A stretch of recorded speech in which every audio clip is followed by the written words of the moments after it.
Questions? Okay, I'll have some. I think our minds are just blown right now, and so we need Yep. He's kind of Let's take a 5-second sort of recompose our minds moment. Oh, this question.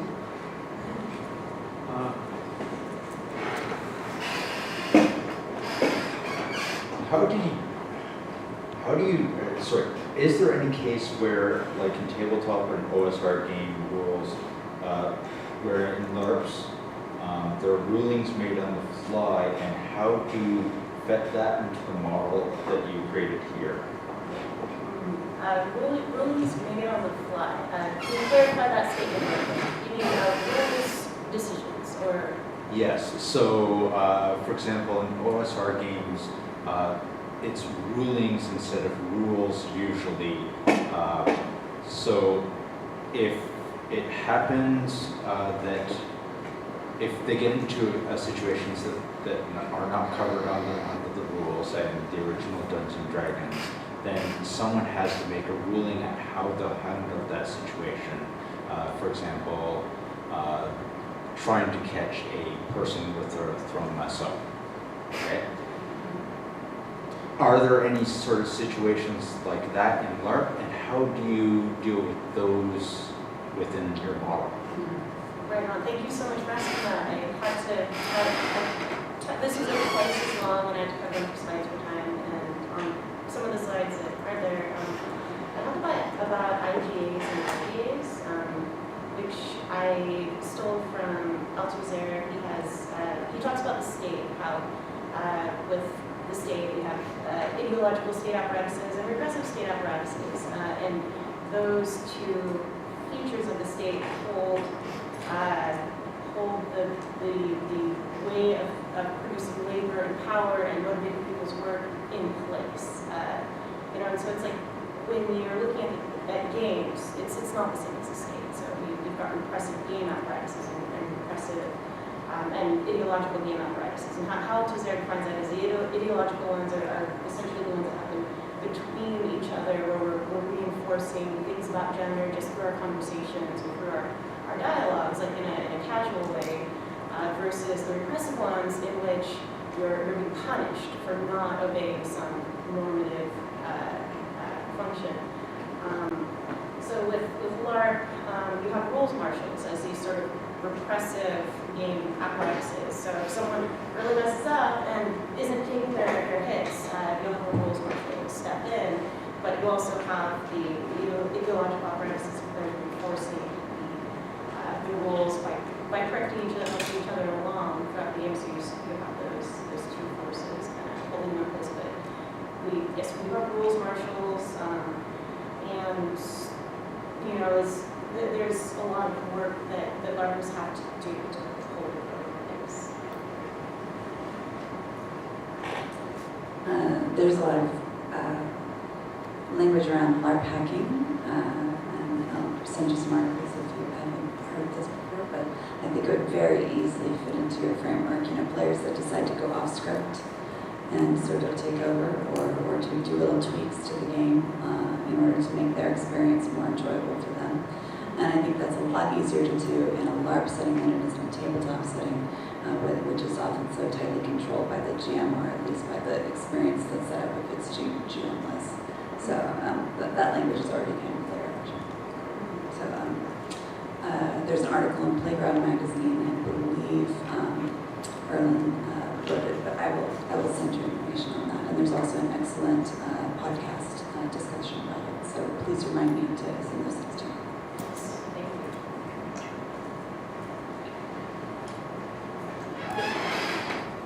All right, this is for the anthropologist. I'm sorry if I didn't fit you in. I was interested if you saw any similarities between the two long-standing campaign tabletop games as far as the evolution of those games over time. And I guess where I'm coming from is the context is I have some friends that have a very long-standing game. And I've played in it once or a couple of times, but I found it interesting that they've been playing for years and years and years. And over time, it's gotten very extravagant. It's gone away from the original rule set, and they've created customized rules to make it more of a simulation almost than and introduce more realism into it. And then over time, they've started to incorporate a lot of Lark to support their role-play aspects.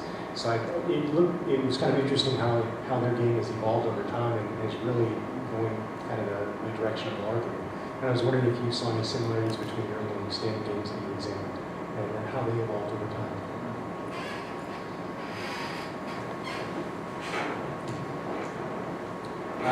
Yeah, this is going to be kind of off the cuff and just because it wasn't something that I've written on, but I think that there are definitely some things. I will say neither of these groups have or are likely to incorporate LARP elements, but I think that a lot of the ways that their campaigns do evolve would actually potentially lend themselves well to that at certain stages in what seems to be an arc that happens in this type of long-term world development. And one of the things I do talk about is one of the things in the early stage is high character mortality that's built into old school gaming. And that's a negative experience for many people, but for those that pursue it, it's actually part of what's being done. And phenomenologically, what the effect is this the world underneath stays there the whole time, and you have these like kind of ephemeral characters just washing over that shore, and so it becomes the game. Just to say that the campaign is about that world. The world is the protagonist, not the characters. And then over time, as they increase in power, the mortality curve goes away, so the characters become more stable, they become more permanent, and kind of there's maybe a survival of the fittest thing at some level, some random chance.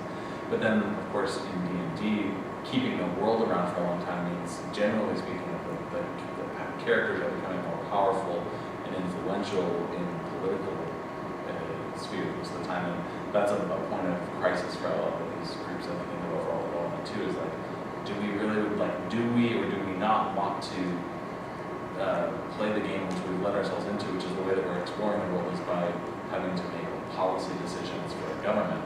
And some of the groups are like, yeah, that's great, and so they go, I'm hypothesizing, I guess, about what this life techniques that this group developed would be, but there are places where that would come into play, and other groups are like, no, we don't really want that, so we retire those characters, we send them off to go be the dukes and lords and NPCs, and then but what we want, we're really interested in this other story.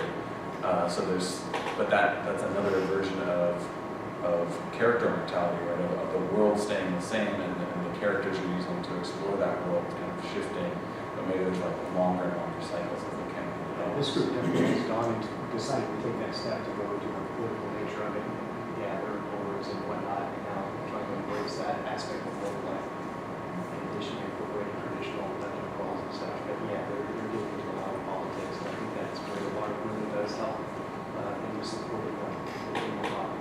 Yeah, and to give a design example, one of the guys that I work with a lot in my research is Tavis Allison, who's involved in a game called Adventure or Conquer a King, where they were trying to build an old school system that built in that the progression of power, kind of as a unified thing across all the systems, and they succeeded in some ways and not others. Maybe they never, because one of the other things that pulls in at those high levels is they go back to the miniature wargaming. And there's part of that overall adventure conquer system is, well, now we need to figure out you're going to need to simulate wars at some point if you're dealing with powers at this level, so they circle back around to wargaming, but try and figure out ways to integrate it into the overall management of the world. So I have a question about heterotopias. So in games, we always talk about the sort of magic circle as a lens, as a frame for understanding these kinds of activities. And you're offering sort of the heterotopias as an alternate lens. I was wondering if you could comment on what particular traction do you think we can get from this other lens that, I guess, what additional insights can we get from the heterotopia lens? Our hope is that it's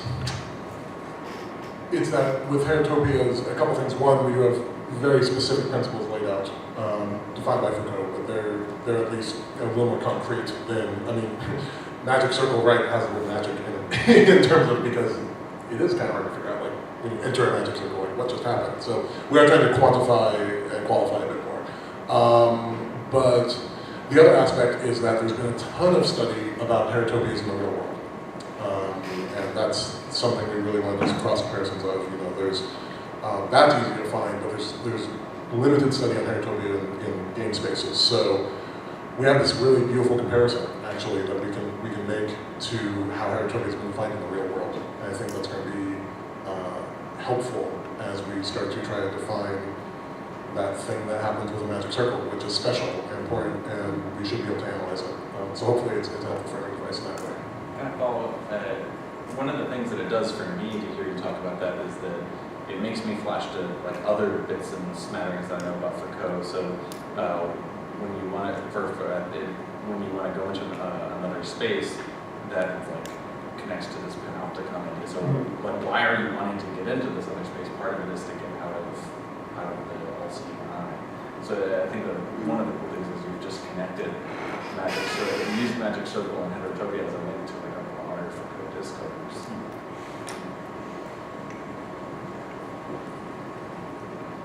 And I just wanted to mention Mika Boyla's autonomous identities, which Thomas mentioned in his talk, which talks about the temporary autonomous zones, which of course is not an idea that he created, but he also talks about temporary autonomous identities. And I think that segues really nicely with this concept, that we are creating basically new coded environments, and that those kind of certain ideological biases that are important to look at, but that can be improved upon. And I think for a lot of LARPers, the reason that they keep doing it is they want to have that moment, or that extended moment. They want to engage in it so badly. And sometimes in my research, they'll stay in a game that they're not enjoying for a long period of time, just in the hope that they'll have that moment again. And so it's a very useful thing to talk about. One of the things I've been thinking about a lot is the sort of myth of the LARP utopia. That somehow there's this place where there's no longer bias, and there's no longer any stratification, and every player is equal. And you hear this in MMO conversations. Well, everybody starts out the same, and we all get to climb up the same way. I worry a lot about that mentality because it kind of sets us up for failure. But maybe if we have a more nuanced theory to look at it and show how places where it's working and in some ways and places where it's not, then that's a more sophisticated language. So thank you for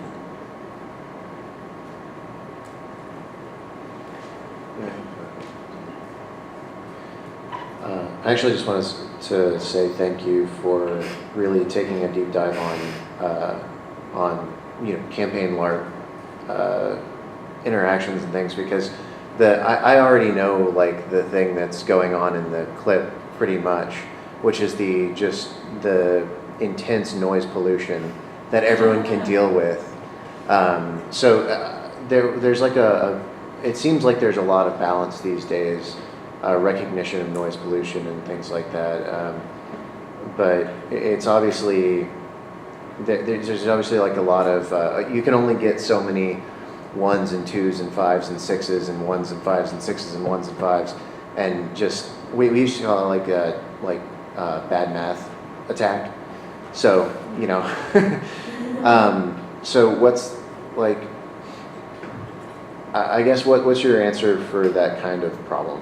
I suppose, like, or just discuss that problem a little further, I suppose. Sure. Yes, actually, no, since we're still let me ask it.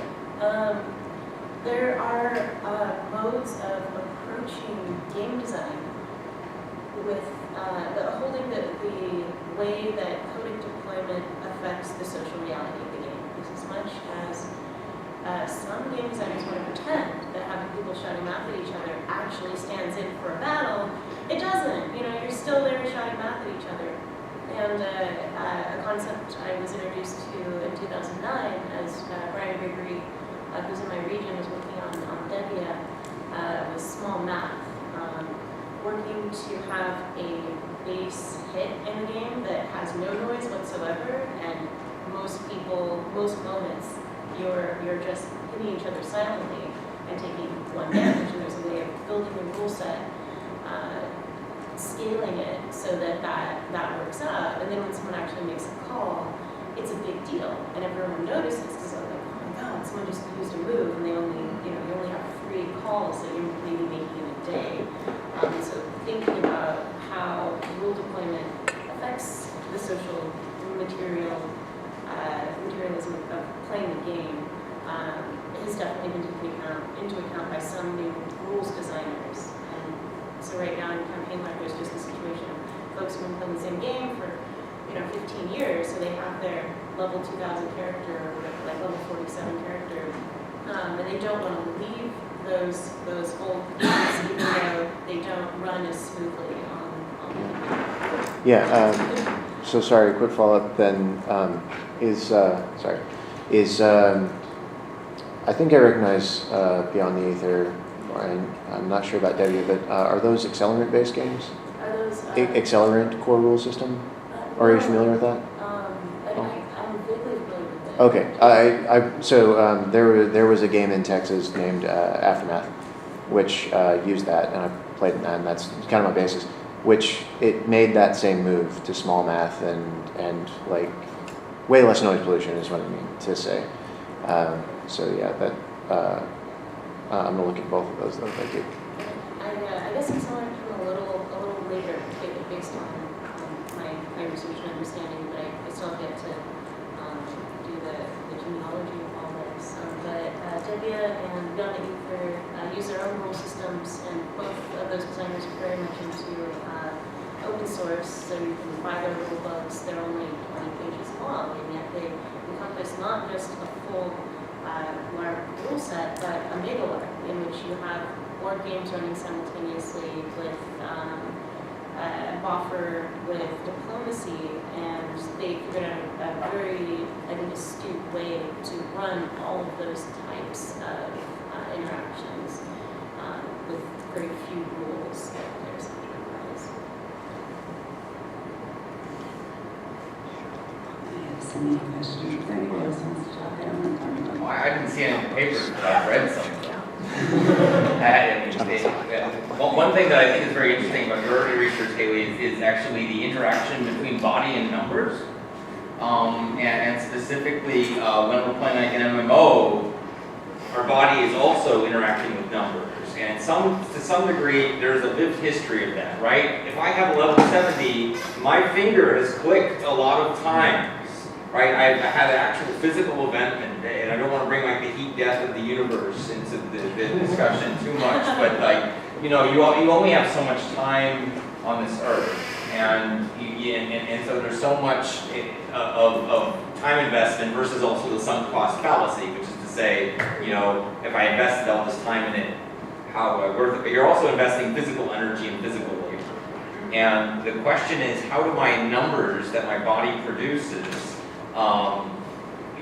it's sort of interacting on a long scale, and can my body produce different numbers, ones that would fit into different computational models? I sense that there may be a paper coming out of you on that topic. You might have written something similar already. I did. It might be Not enough people read the WeirdCon academic section, I'm just saying aloud in this room. But then in some respects, like there is a point for designers in your piece, right? Where the designers can actually take away and say, look at here are the long-term consequences of what you're doing. And it's funny, because I guess the real focus of my research is more connected to political economy. Right. But I'm super excited about,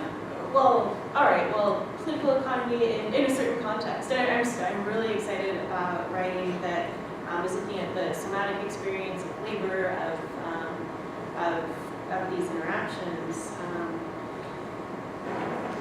Last night there was a workshop in here on the emotional, on playing for, I can't remember the exact Empathy. Playing for empathy, building empathy with other players.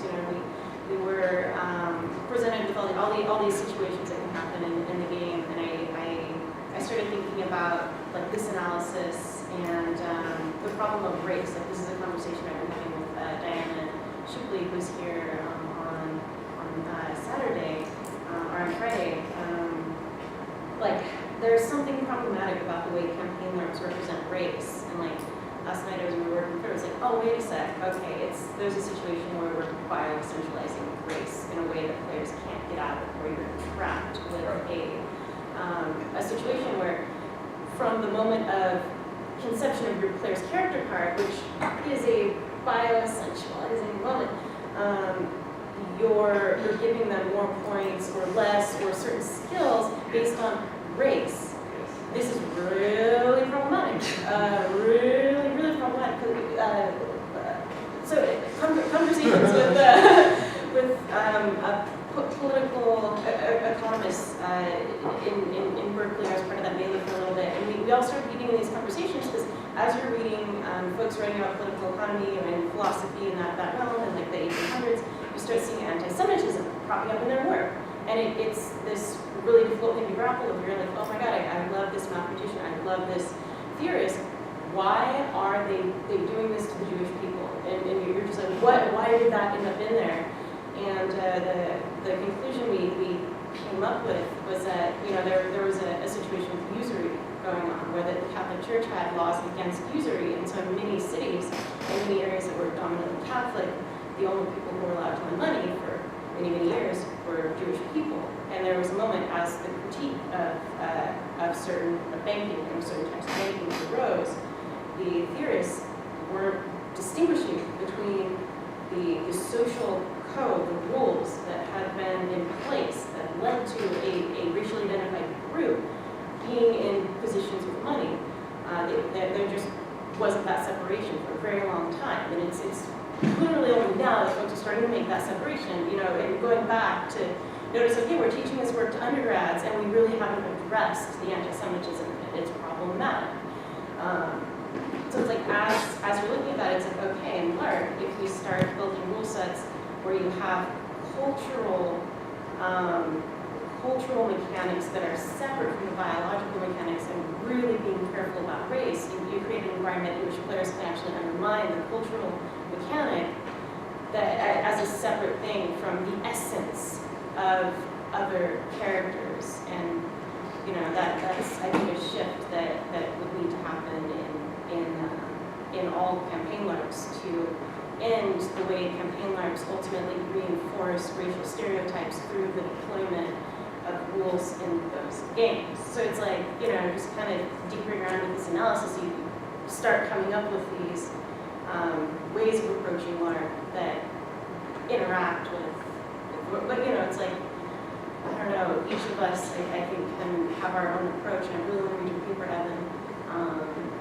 But yeah, there's a lot of work to be done, and I'm really excited to be among folks who are doing work in the fields, and let's just see how this develops. I encourage you to continue that conversation over coffee. I think we are out of time, so let's thank our panelists.